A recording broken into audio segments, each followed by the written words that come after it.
Olá, você que acompanha o nome de Sítio em Casa, tudo beleza? Espero que estejam muito bem. Eu vou bem demais com a graça de Deus. E nesse vídeo de hoje, pessoal, mostro pra vocês uma situação aqui triste, infeliz, né? Mas que ela pode vir a acontecer. Por isso resolvi trazer esse vídeo pra vocês, pra falar sobre essa questão aqui, que é a morte de uma das nossas videiras. Felizmente não foi por uma questão de doença, mas por uma questão adversa, vamos assim dizer, que eu já vou explicar pra vocês.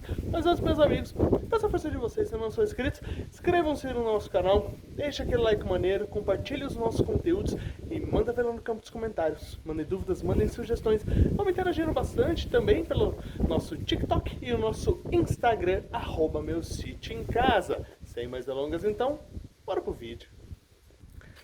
Aqui então, pessoal, temos as nossas videiras, já estamos entrando aí no período de senescência, né, pessoal? Senescimento aí, que estão caindo as nossas folhas e as nossas videiras estão fazendo reservas de energia, né, nos tecidos dela, para que assim, pessoal, ela possa aí ter, né, bastante energia para o período de brotação após as podas ali no período do inverno. Tá? Tem regiões que a gente faz ali essas podas de inverno meados de julho, fim de julho. Geralmente, pessoal, eu começo a podar as minhas plantas aqui, para quem conhece aí, já acompanha o canal há algum tempo. Começo as podas geralmente aí final de julho, começo geralmente pelos porta-enxertos e vou aí às vezes até meados de agosto, às vezes até comecinho de setembro aí fazendo poda de algumas variedades, tá bom?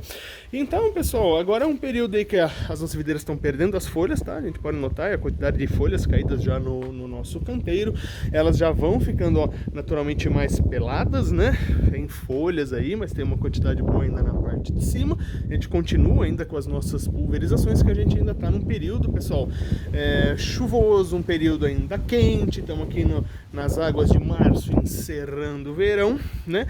Então ainda a gente tem que tomar aqueles cuidados aí com os manejos, cuidados aí com as nossas, principalmente a parte aérea, fazer as pulverizações aí continuam, tá, pessoal? Até a hora delas perderem as folhas, aí logo logo a gente vai começar com os tratos de inverno. Mas bem, nessa situação aqui, tá?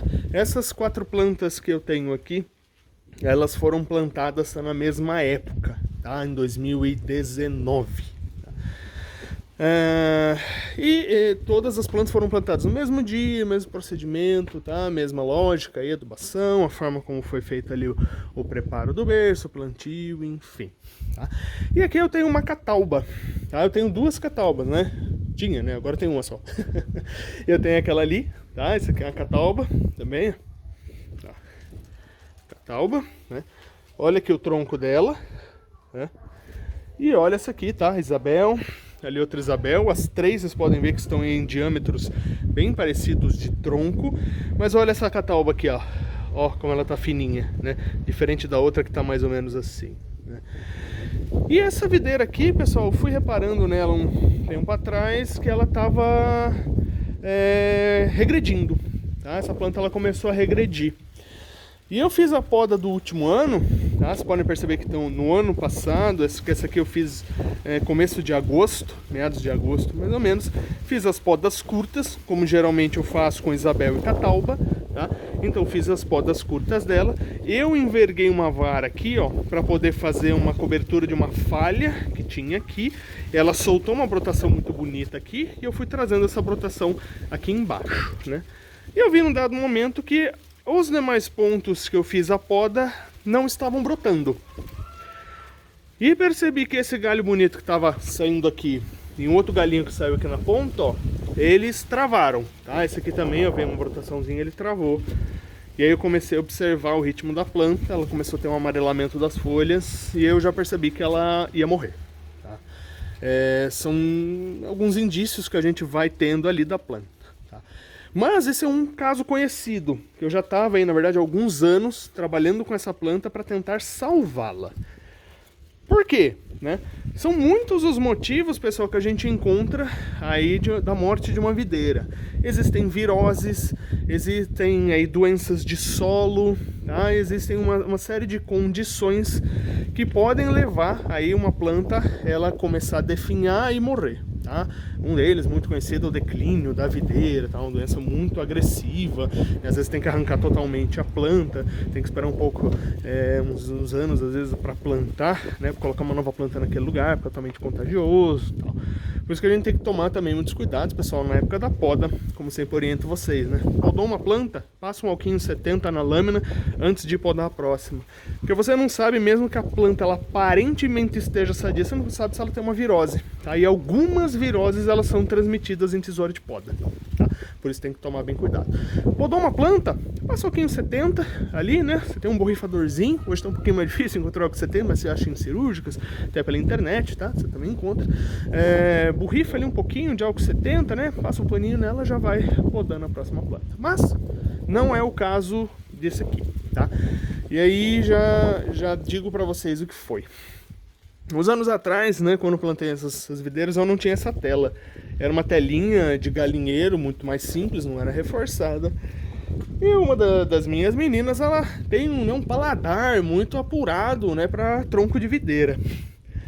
E ela roeu essa videira aqui, né? Vocês podem perceber nessa parte aqui que eu fiz a aplicação de pasta bordaleza, né? Então esta região inteira de tronco, ela roeu até aqui em cima, tá? Então aqui onde tem esse ponto de poda, vinha um outro galho até aqui em cima. Ela roeu aqui até ela quebrar e ela mastigou toda essa parte de baixo. E se vocês repararem aqui, né, onde está a pasta bordaleza, aqui, ó, iniciou um processo de secamento. Daqui vocês podem reparar, ó, aqui essa parte é o lenho, ó, a parte mais interna, e aqui fica a parte mais externa da planta. Então ela realmente roeu bem aqui. E daqui de cima, ó, vocês podem reparar que ela foi secando, né? Foi morrendo os tecidos externos. Aqui vocês podem até perceber que ainda tem sinais que podem que mostram assim as marcas dos dentes, né, da sem vergonha, né? E ela começou a secar até aqui embaixo. A gente pode perceber esse caminho aqui, ó, que o meu dedo está fazendo, ó. Então ela foi secando até mais ou menos aqui embaixo, ó. Até mais ou menos essa região. Então, um palmo ela foi afetada. Então, o que eu fiz na época, tá? Podei ela aqui, encurtei ela, saíram esses dois galhos, esses dois brotos. Eu guiei um para cá e guiei outro para cá, tá? Ela se desenvolveu bem, só que assim ela produzia muito pouco, tá? E todo ano eu fazia ali o tratamento com a pasta bordaleza nela, né? Fazia ali os controles dela, fazia todos os manejos que fazia com as outras plantas, né? Ali os tratamentos de inverno, uma boa adubação, as podas e tal. E eu percebi que ano após ano ela ficava mais fraca, ela não ganhava diâmetro no tronco. Às vezes ela consegue se recuperar, ela encobre essa região que foi afetada, mas a área de dessecamento ela se tornou muito grande, tá? Mais de 20 centímetros numa planta dessa, se tornou aí basicamente muito complicado para ela reverter, né? E por que, né, que ela definhou até morrer, né? O tronco, tá, pessoal, é uma estrutura muito importante, não só para dar sustento para a planta, mas é por aqui que passa a seiva bruta que vem das raízes e a seiva elaborada que vem das folhas, tá? E passa até aí para todas as estruturas da planta e chega nas raízes também, tá? Conforme há esse secamento, tá? Essa evolução aqui de secamento, tá? Ele começa a interromper o fluxo de seiva nos vasos, tá?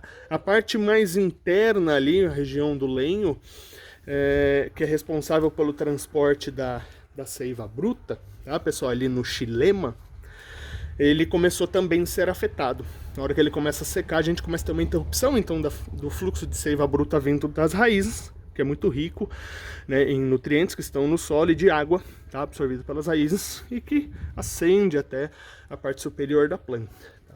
E como essa parte aqui mais externa foi drasticamente afetada, essa parte mais externa, pessoal, é a parte do floema, tá? Ali próximo ao câmbio, em que é transportado a seiva elaborada, tá? Então na parte mais interna, tá? Ali no nosso xilema é feito o transporte da seiva bruta, que vem da raiz, E na parte mais externa, ali mais próxima à casca, está o floema, que é utilizado a principal estrutura para o transporte da seiva elaborada. Tá? Então, pessoal, sendo danificada então essas estruturas que foram superficiais e também profundas, né, houve interrupção do fluxo de seiva para a planta. E os tecidos superiores começaram a não receber os nutrientes necessários para despertar as gemas e fazer com que elas brotassem.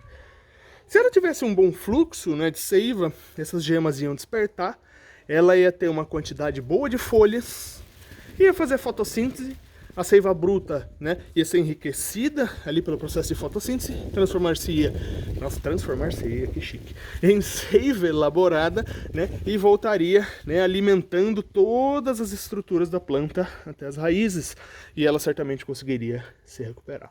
Mas o dano, infelizmente, foi grande, né? É uma situação que às vezes acontece, tá? Por isso uma super dica para vocês, tá bom, pessoal? Esses cuidados, né, houve um machucado aqui, a pasta bordaleza, se o machucado é pequeno, ele vai adiantar.